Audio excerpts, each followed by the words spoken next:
Mapagpalang araw po sa ating lahat. Ako nga po pala si Angela Jan Agner at welcome po sa aking Day 74 Daily Devotion ni Pastor Russell Ocampo.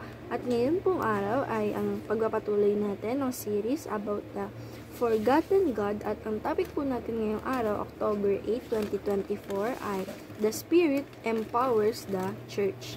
And ang scripture po natin ngayong araw ay Acts 1 verse 8.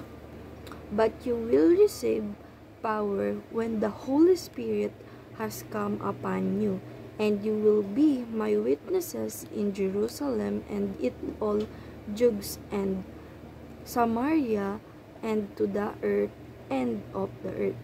Sa Tagalog naman po, ngunit tatanggap kayo ng kapangyarihan pagbaba sa inyo ng Espiritu Santo at kayo'y magiging mga saksi ko sa Jerusalem, sa buong Judea at Samaria at hanggang sa kaduluduluhang bahagi ng lupa.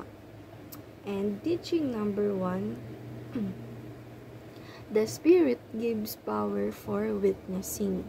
Sabi naman po dito na ang Santong Espiritu daw po ay binibigyan tayo ng power para maging witness, na tayo daw po yung mga tao ay tayo po ang witness ng ating Panginoong Diyos. Tayo po ang nagpapasok sa Kanya dahil nga po nai-experience nararanasan, nararamdaman natin siya sa buhay natin, ang ating Panginoong Diyos. And teaching number 2, the Spirit gives word to be spoken.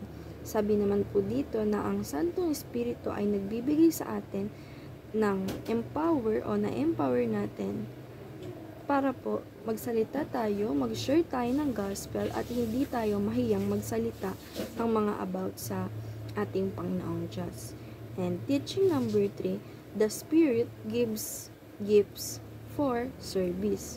Sabi naman po dito na ang Santong Espiritu ay siyang nagbibigay ng mga regalo sa mga nagsiserve o service sa ating Panginoong Diyos. Katulad po dito na pag tayo ay nag-share ng gospel sa mga kapwa natin, ito po ay nagpapakita ng paglilingkod sa ating Panginoong Diyos. Kaya po, binibless tayo, binibigyan tayo ng gifts ng mga regalo ng Santong Espiritu.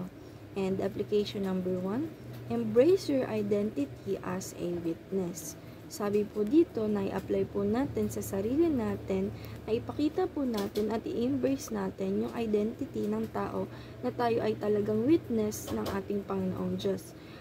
2, just open your mouth and let the spirits. Sabi naman po dito na i-apply po natin sa sarili natin na huwag tayong matakot na buksan ang ating mga bibig at hayaan natin o magtiwala tayo sa ating Panginoon, sa ating Santong Espiritu, na binigyan tayo ng empower na magsalita, mag-spoken, mag-share ng gospel sa bawat isa at i-share ang mga pinagkaloob sa atin ng Panginoong Diyos. And application number 3, use your spiritual gifts for edification. Para po sa akin na ito po yung sinabi naman po dito na i-apply natin sa sarili natin, na gamitin natin ang spiritual gifts para po makilala tayo na tayo po ay naniniwala, nagsasamba at nagpupuri sa ating Panginoong Diyos. And discussion, how can we become the Spirit mouthpiece today?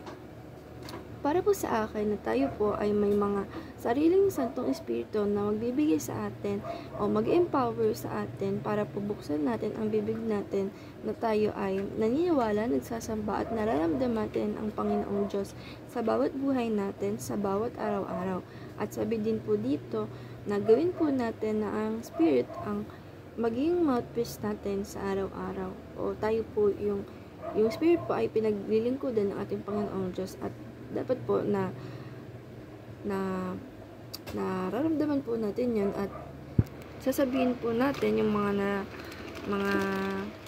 nagagawa sa atin at nararamdaman natin ng ating Panginoong Diyos sa araw-araw.